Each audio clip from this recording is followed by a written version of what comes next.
오늘 하나님과 함께 이 시간 하나님 말씀 보도록 하겠습니다. 오늘 주시는 말씀은 3장입니다. 마태복음 3장 13절로 17절까지의 말씀입니다. 일어나시고 설교 노트 챙기시고 설교할 때 말씀 드릴 때 조금씩 메모하는 연습 훈련하시기를 바랍니다. 마태복음 3장 13절로 17절까지 말씀 한 목소리로 함께 읽겠습니다. 이때에 예수께서 갈릴리로부터 요단강에 이르러 요한에게 세례를 받으려 하시니 요한이 말려 이르되 내가 당신에게서 세례를 받아야 할 터인데 당신이 내게로 오시나이까?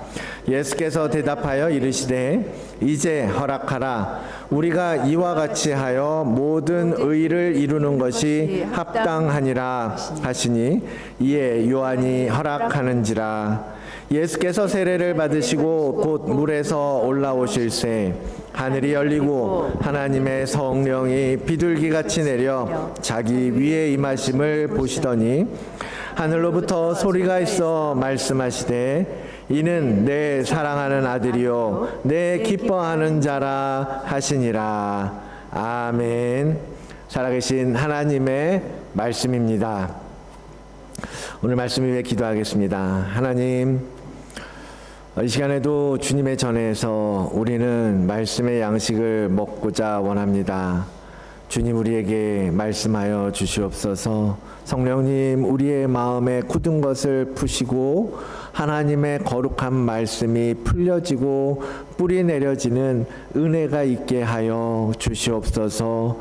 말씀 중에 결단하고 말씀 중에 회개하고 말씀 중에 주님과 온전히 교제하는 하나 되어지는 은혜 있게 하여 주시옵소서. 감사하며 예수 그리스도의 이름으로 기도드립니다. 아멘.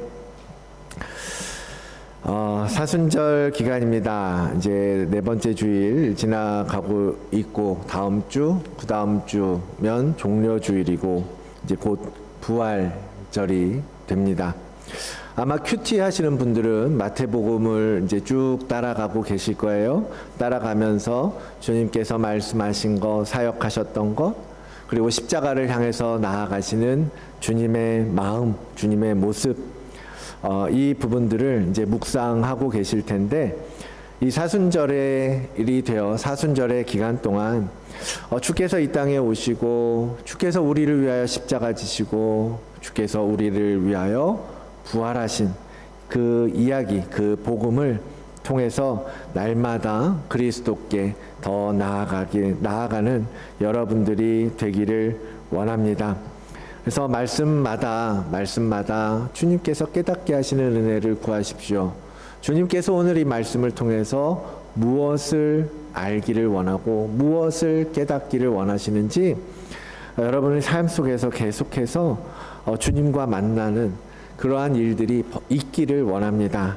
이 사순절을 기념하면서 한 걸음 더 우리 권사님 기도해 주셨지만 더 성장하고 날마다 다른 모습, 달라지는 성장한 모습으로 주님과 만나는 여러분 되시기를 축복합니다. 주님의 십자가 구속의 사역은 오늘 이 본문의 장면에서 출발하게 됩니다. 지난번에 보았던 것처럼 그 당시 유대 지방에서 세례 요한의 등장, 그 세례 요한의 등장은 정말 많은 변화의 바람을 불어왔던 것을 우리가 보았었습니다. 많은 사람들이 광야에까지 나온 거예요. 그의 말씀을 듣기 위해서, 그의 메시지를 듣기 위해서 멀리 집을 떠나 나왔습니다. 심지어 그 가운데에는 그 시대의 종교 분파 중에 가장 영향력 있던 사람들이 누구예요? 바리새파 사람들, 사두개파 사람들. 그 사람들도 세례 요한의 세례를 받기 위해서 나아왔다라고 보았습니다. 그렇게 하나님의 나라의 복음, 천국이 가까이 왔으니 회개하고 회개에 합당한 열매를 맺으라고 하는 그 메시지를 전하고 있을 때에 주님이 그에게로 나아오신 것입니다. 우리가 생각할 수 있는 상식하고는 좀 다르죠. 그때 지도자들, 리더들이라면 그 메시아로 오신 주님께서도 이 세례 요한을 만나러 왔을 때 뭐라고 해야겠어요? 나를 위해 먼저 와서 복음의 메시지를 전하고 회개의 메시지를 선포하고 있는 그 세례 요한에게 격려하고 수고하고 있다라고 칭찬해주고, 그럼으로써 그 세례 요한이 더 이렇게 공적인 신뢰를 얻도록 해주셔야 할 것 같은데, 주님께서는 지금 세례 요한에게 오셔서 말씀하시는 게 뭐예요? 나에게도 너의 세례를 베풀어다오라고 하는 것입니다. 세례 요한의 입장에서는 정말 깜짝 놀랄 일이죠. 받아들이기 어려운 일이었을 것입니다. 요한복음 1장에 보면 좀 더 세밀하게 세례 요한이 예수님과 만나는 장면을 묘사하고 있는데요. 그때 세례 요한은 이미 자신에게 다가오고 있는 예수 그리스도를 보면서 그분이 누구신지 알고 있었다라는 거죠. 보라, 세상 죄를 지고 가는 하나님의 어린 양이로다. 그를 보고 세례 요한이 말하잖아요. 그 장면은 바로 그를 향하여 어린 양, 하나님의 어린 양이라고 말하는 것은 우리가 출애굽기에서 광야에서 보았던 것처럼 그 아사셀의 순염소, 레위기 16장에 나와 있는 것 같은 우리의 죄를 그 머리에 안수하여 그 염소에게 전가시켜서 그 염소를 광야로 보냈단 말이에요. 그 아사셀의 순염소와 같이 모든 인류를 향한 하나님의 사랑을 완성할 메시아라는 것을 세례 요한은 예수 그리스도를 보면서 분명히 보았었단 말이죠. 그러면서 뭐라고 말했습니까? 내 뒤에 오시는 이, 나는 물로 그냥 상징적인 세례를 베풀 뿐이지만 정말 성령의 불로 세례를 베푸실 그 이가 오실 것이다 라고 말했으니, 그 성령으로 세례를 베푸실 이가 오셔서 나에게 당신이 베푸는 그 물 세례를 내게도 베풀어 주십시오 하니 세례 요한이 받아들이기 어렵고 이해가 안 되었겠지요. 주님께서 공생애를 시작하시면서 세례 요한에게 먼저 세례를 받으셨던 이유가 무엇이었겠습니까? 주님이 받은 그 세례가 과연 오늘 우리에게, 여러분에게는 그러면 어떠한 의미가 있는 것입니까? 오늘 함께 이 말씀을 통해서 생각해 보려고 합니다. 주님께서 왜 죄 없으신 분이라고 이야기하는, 성경이 그렇게 증언하고 있는 예수 그리스도가 왜 죄 씻음의 세례를 받으시려고 하는 것일까? 이런 질문들이 먼저 생기는 거예요. 왜 세례를 받으셨을까? 완전하신 하나님의 아들이라고 했고 죄가 없으신 분인데, 세례라고 하는 게 무엇입니까? 세례는 죄를 씻는 절차였습니다. 이 세례는 구약에 있어서 출애굽기에서 이미 보여주셨던 언약입니다. 그래서 성막에 들어갈 때 모든 제사장들은 그 물두멍에서 뭐를 했어요? 손을 씻고 성소에 들어가야 했습니다. 하나님과 만나는 자리인 그 성소로 들어가기 위해서 죄인이었던 대제사장들이 손을 씻는 작업이 필요했었다라는 거예요. 제사장들도 죄인이었기 때문에 그 또한 이 죄 씻음의 세례를 통과해야 했던 것입니다. 그런데 성경은 예수 그리스도가 죄가 없으신 분, 죄를 알지도 못하시는 분으로 설명하고 있단 말이죠. 우리에게 있는 대제사장은 모든 일에 우리와 똑같이 시험을 받으신 분이지만 죄는 없으시다라고 히브리서의 기자도 또 그러한 이야기를 증언하고 있지 않습니까? 그런 주님께서 왜 죄를 씻어내는 물세례를 받으셔야 했는가? 왜 이러한 장면을 우리에게 보여주셨는가? 그런데 친절하게도 주님께서는 이 오늘 본문에서 그 답을 이렇게 설명하고 계십니다. 15절이죠. 예수께서 대답하여 이르시되 이제 허락하라. 우리가 이와 같이 하여 모든 의를 이루는 것이 합당하다라고 말씀하시는 거예요. 내가 너에게 세례를 받는 것이 하나님의 의를 이루는 일이다라고 설명하고 계시는 겁니다. 그러니 지금은 하나님의 뜻을 완성하기 위해 너가 나에게 세례를 베푸는 것이 옳은 것이다. 그것이 합당하다라고 가르쳐 주고 계시는 것입니다. 이 말씀을 통해서 우리는 알 수가 있는 거예요. 주님께서 세례 받으시는 것, 주님께서 이 땅에 오셔서 많은 영혼을 고치시고 일으켜 세워주시고 모든 인류를 위해 십자가 위에 올라서시는 것까지, 이 모든 것은 사실은 무엇 때문이에요? 하나님의 의를 이루는 과정이었다. 하나님의 의를 이루기 위해서 하신 일이었다라는 것을 주님께서 오늘 이 말씀을 통해서 가르쳐 주시는 것입니다. 주께서 말씀하시는 이 하나님의 의, 주께서 이루시려고 하는 이 하나님의 의라는 것 무엇입니까?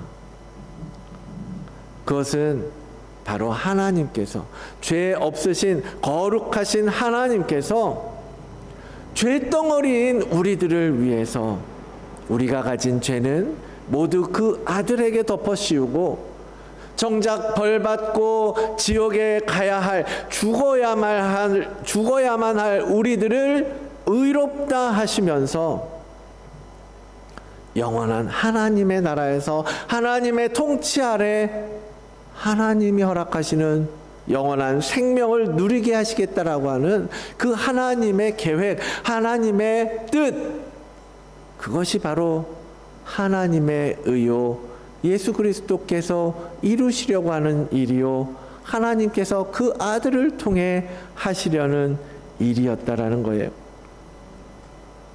종종 사람들이 오해하는 것은요, 우리가 예수를 믿는 것, 우리가 믿음을 갖고 신앙생활을 하는 것을 구원받기 위한 것으로 생각한다라는 겁니다. 틀린 말은 아니죠. 구원받고 천국 가는 거 중요해요. 한 개인에게, 한 개인의 내세, 이터널 라이프에 있어서 이 천국에 가는 거, 구원받는 거 너무나 중요한 주제라는 것은 분명할 것입니다. 그런데 주님이 오시고 그 주님을 믿는다는 것, 주님을 통해 하나님을 알고 하나님을 믿는다라는 것은 사실 우리가 구원받는 것보다 훨씬 더 차원이 깊은, 넘어서는 일이라는 점입니다. 우리가 믿음 생활을 하고 구원받고 소망 가운데 살고 이 모든 것의 중심에는요, 하나님의 뜻을 이루어 간다, 하나님의 의에 합당한 삶을 산다라는 것이 바로 주님께서 오늘 이 말씀을 통해 우리에게 보여주시는 것 아니겠습니까? 단순히 그냥 천국 가는 것, 그게 전부가 아니라 하나님과 예수 그리스도를 통해서 연합하고 하나님의 뜻이 그 아들을 통해서 내 삶 속에 이루어지도록 사는 것, 그래서 내 삶이 하나님의 통치 아래 있도록 만들어가는 것, 그것이 우리가 하나님을 믿고 하나님의 백성, 거룩한 성도로 살아가는 더 큰 신앙의 목표여야 한다라는 것을 주님은 우리에게 말씀해 주고 계십니다. 그리고 우리에게 본이 되어서 어떻게 살아가야 할 것인지 우리에게 보여주고 계시는 거죠. 주님은 그 공생애를 시작하는 처음부터 모든 그의 사역 가운데 늘 중심에 두었던 것, 늘 초점을 맞추었던 건 뭐냐면 하나님 아버지 하나님의 뜻을 성취하는 것, 하나님의 의를 이루는 것, 거기에만 목표를 두고 계셨던 거죠. 그리고 그것을 이루기 위해서 모든 하나님의 뜻하신 바, 하나님의 계획에 순종하셨던 분입니다.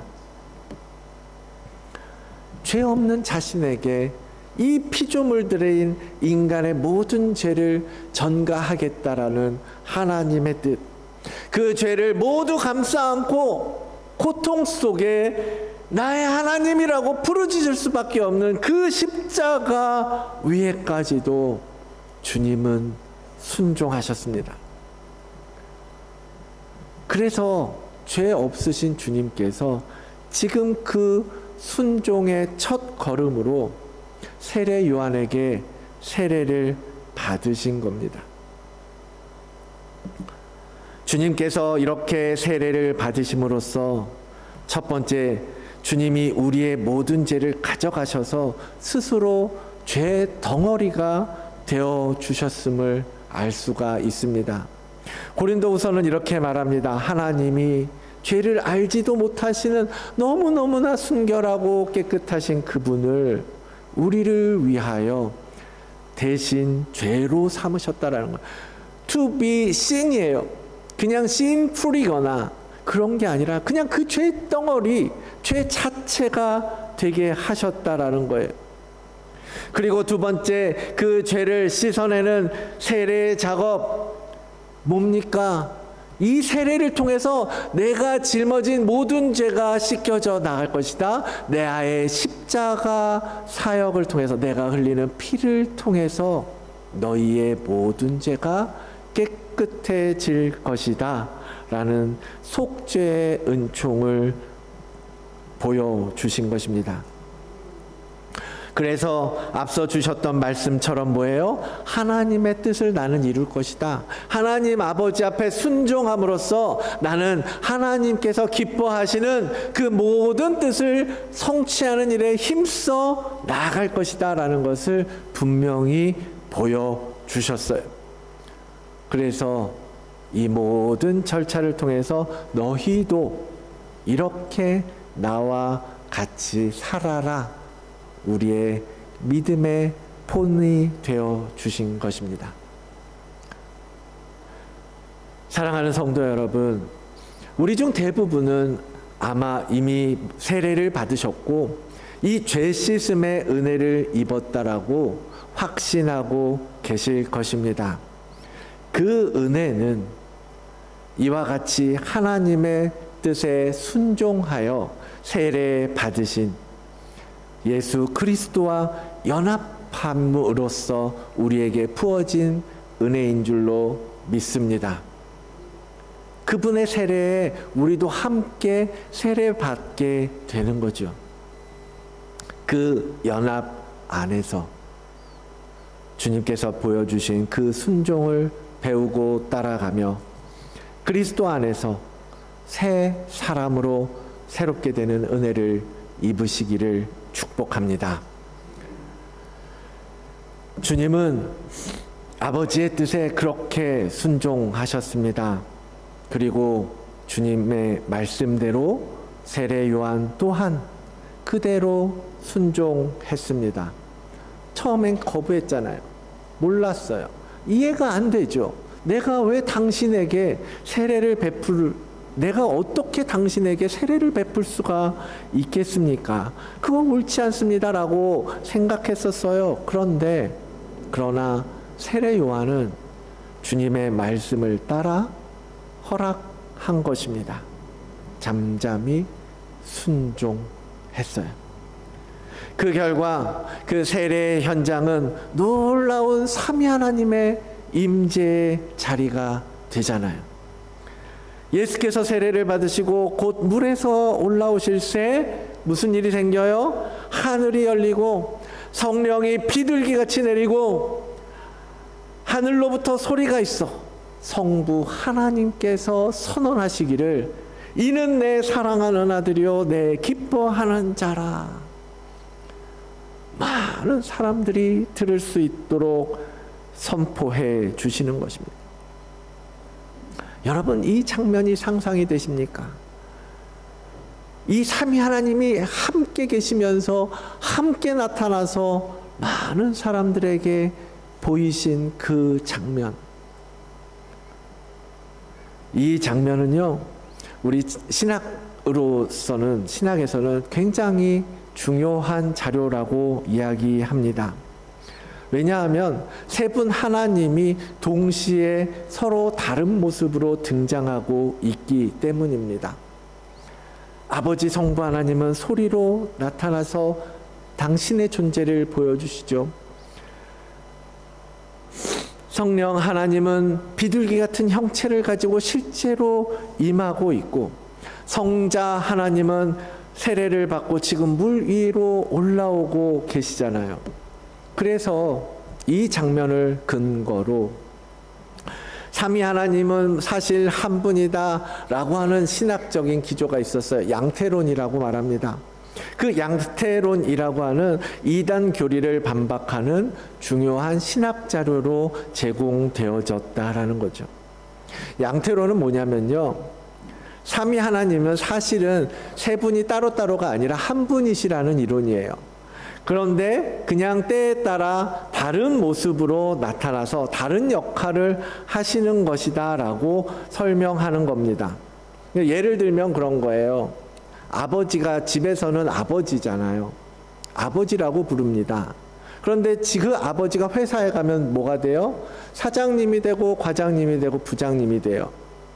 그런데 그 아버지가 주일이 돼서 교회에 가면 누가 돼요? 장로님이 되고 집사님이 되잖아요. 그러니까 이 똑같은 한 사람인데 때에 따라 역할에 따라 서로 다른 것처럼 보인다라는 것이 양태론이에요. 그런데 여러분, 오늘 말씀처럼 분명히 하나님은, 이 삼위 하나님은 분명히 각각 다른 존재요, 서로 동시에 존재하는 분이시라는 것을 알 수 있지 않습니까? 서로 다른 위격을 가졌다라고 얘기해요. 그러니까 양태론은 분명하게 이단 사상으로 정죄되어졌던 거죠. 자, 어쨌든 주님께서 이 하나님의 의를 이루기 위해서 세례 요한에게 세례를 받으시고 물에서 올라오는 순간 이 놀라운 장면을 목격하게 됩니다. 하늘이 열리고 성령이 임하고 하나님의 음성이 들리는데 뭐라고 하나님께서 말씀하세요? 지금 세례를 받는 이 예수가 바로 내 아들이고 나의 기뻐하는 자라고 말씀하시는 거예요. 이 땅에서 나의 의를 이루고 나의 뜻을 성취할 자라는 것을 친히 지금 선언해 주고 계시죠. 순종은 이와 같이 놀라운 축복의 통로가 되는 것입니다. 더 놀라운 건 뭐냐면요, 바로 이런 경험이 예수 그리스도와 세례를 통하여 하나된, 연합된 우리들에게도 주어지는 축복이라는 사실입니다. 아멘입니까? 이 놀라운 신비를 여러분 믿으시기를 바랍니다. 그리고 그 순종을 통해서 하늘이 열려지는 은혜, 성령이 비둘기같이 임하여 우리의 마음을 충만하게 해주시고 우리 삶 속에 함께 하시는 은혜, 아버지 하나님의 음성이 들려지고 아들에게 말씀하셨던 그 복된 진리의 메시지가 우리의 삶에도 선포되어지는 은혜가 여러분의 삶 속에 나타나게 하시기를 축복합니다. 만일 우리가 그의 죽으심과 같은 모양으로 연합한 자가 되었으면 또한 그의 부활과 같은 모양으로 연합한 자도 될 것이다 라고 성경은 선포하고 있지 않습니까? 주의 세례 받으심, 주의 죽으심 뿐만 아니라 주의 부활하심까지도 우리는 주님과 연합된 사람들입니다. 그런데 더불어 그 연합에 더불어 삼위 하나님의 놀라운 임재의 축복 또한 그와 연합한 우리 모두에게 임할 것이지 않겠습니까? 이 축복이 부어지기를 주의 이름으로 선포합니다. 여러분, 하늘이 열리는 경험을 사모하시기를 바랍니다. 삼위 하나님의 임재를 구하고 경험하게 되시기를 바랍니다. 그러려면 뭐가 있어야 돼요? 순종이 있어야 된다고 보여주는 거예요. 예수님의 순종, 세례 요한의 순종과 같이 내 생각을 넘어서고 내 논리를 의지하지 않는 온전한 순종, 믿음의 행위로서의 순종을 여러분 실천하십시오. 그러면 이와 같은 삼위 하나님의 영광스러운 임재, 하늘이 열리는 놀라운 경험을 하게 될 것을 보여주고 계시지 않습니까? 이는 내 사랑하는 아들이요 내 기뻐하는 자라. 여러분의 삶 속에 그러한 하나님의 음성, 하나님의 위로, 그러한 축복의 말씀을 들으면서 살아가야 되지 않겠습니까? 우리 아내 얘기를 하면요, 여러분 아시는 분들은 아시겠지만 한국에 있을 때 정말 힘들고 어려울 때가 있었습니다. 근데 그럼에도 불구하고요, 아내가 하나님의 말씀에 순종한다고 진짜 여러분 들으면 말도 안 된다라고 생각할 만한 그러한 자리까지 들어가시기도 했었거든요. 그때 그는, 우리 아내가 그랬어요. 정말 내가 할 수 있는 건 하나님의 말씀에 순종하는 것, 하나님의 말씀을 붙잡고 기도하는 것, 그거밖에 없었다라고 이야기합니다. 그렇게 힘에 겨워 눈물과 통곡만 나오던 어느 날, 정말 기도가 나오지 않을 것 같은 정말 그러한 통회하는 마음으로 하나님 앞에 무릎 꿇고 눈물만 흘리고 있는 아내에게 하나님께서 깨달음을 주신 거예요. 이게 다 내가 지금까지 살아오면서 범했던 죄 때문이라는 것을 깨닫게 해주시더라고. 창자가 끊어지는 아픔, 그게 뭔지 아내는 그때 알았다라고 말할 정도로 정말 그때 가슴 찢어지는 회개를 아내가 했다라고 이야기하더라고요. 그때 그렇게 아픈 마음으로 회개할 때 뒤에서 누군가 따스하게 안아주시더래요. 그러면서 귀에 들리기를 사랑한다 양이야 라고 말씀하시는 주님의 음성을 들었대요. 영으로 느꼈던 거겠죠. 그때 그분이, 그렇게 말씀하신 분이 내 주님이시구나. 내가 그렇게 사랑하고 고백했던 그 주님이시구나. 그 주님이 내 사랑하는 자야, 내 기뻐하는 자야 라고 말씀하시며 우리를 안아주실 때 우리가 가지고 있었던 모든 아픔들, 우리가 눈물 흘려야 했던 모든 고통들이 싹 녹아내리지 않겠습니까? 우리 아내도 그랬던 거죠. 정말 평생 잊지 못할 감격이었겠죠.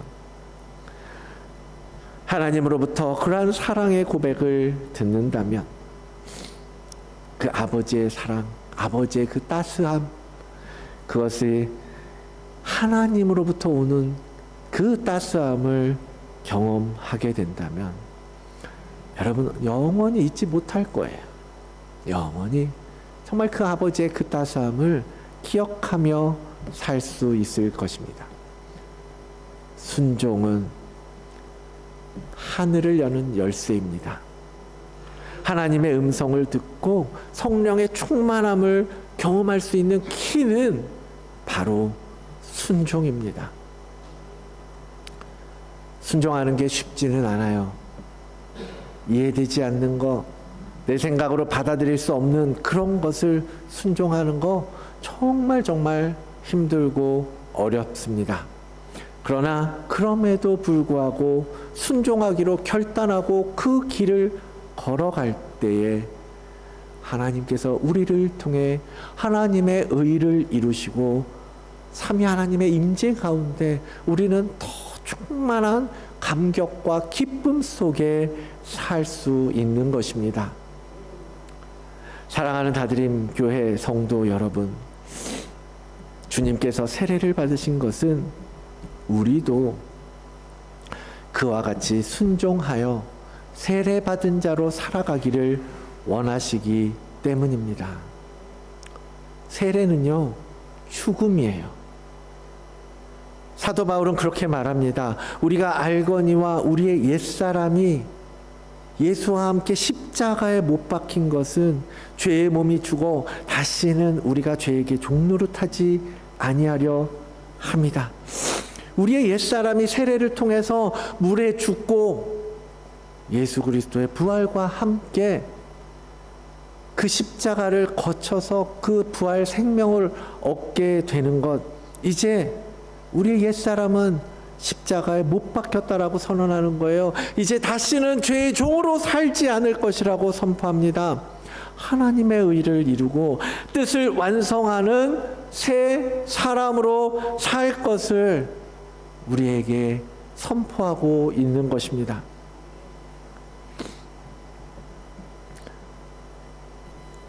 온전한 순종을 통하여서 하늘이 열리고 삼위 하나님의 임재 가운데 살아가는 여러분들 모두가 되시기를 원합니다. 기억하십시오. 순종으로 이 모든 일은 성취됩니다. 순종 없이는 아무것도 기대할 수 없습니다. 나는 죽고 내 안에 계신 예수 그리스도가 사는 삶, 순종으로 만들어가는 겁니다. 이 거룩한 사순절에 주님의 십자가에 합한 삶을 고민하고 내가 지금 순종해야 할 것이 무엇인가, 여러분의 삶을 점검해 보시기를 바랍니다. 하나님의 의에 합당한 거룩한 삶, 그것을 위해서 내가 지금 내려놓아야 할 것, 내가 지금 죽어져야 할 것, 내가 지금 순종해야 할 것, 그것이 무엇인지 깨닫고 그것을 위하여, 그것을 향하여 한 걸음 한 걸음 나아가는 우리 모든 성도님들, 여러분 모두의 가정이 되시기를 간절히 주의 이름으로 축원을 드립니다. 오늘 이 시간에 주님 감사합니다. 우리는 연약하여서 순종할 수 없었고 여전히 죄에 묶여서 주님 그 길을 따라갈 수 없었습니다. 그러나 주께서 먼저 본이 되어 주셨고 우리를 십자가에서 우리와 연합하여 우리도 능히 그 순종의 길을 걸어갈 수 있는 자들이 되게 하신 줄로 믿습니다. 이제 온전한 순종으로 정말 이 놀라운 장면이 우리 삶 가운데 나타나기를 원합니다. 아버지 하나님의 이 음성이 들려지는 삶을 살게 되기를 원합니다. 이는 내 사랑하는 자여 나의 기뻐하는 자라. 내 삶 가운데 아버지 우리의 삶이 그렇게 하나님 앞에 인정받는 삶이 되게 인도하여 주시옵소서. 우리를 통해 그리스도가 보여지고 우리를 통해 아버지 하나님의 뜻이 이루어지는 놀라운 축복의 삶을 살아가는 우리 다드림교회 모든 성도들 되게 하여 주시옵소서. 감사하며 살아계시고 오늘도 우리를 끝까지 붙들어 주시는 예수 그리스도의 이름으로 간절히 기도드리옵나이다.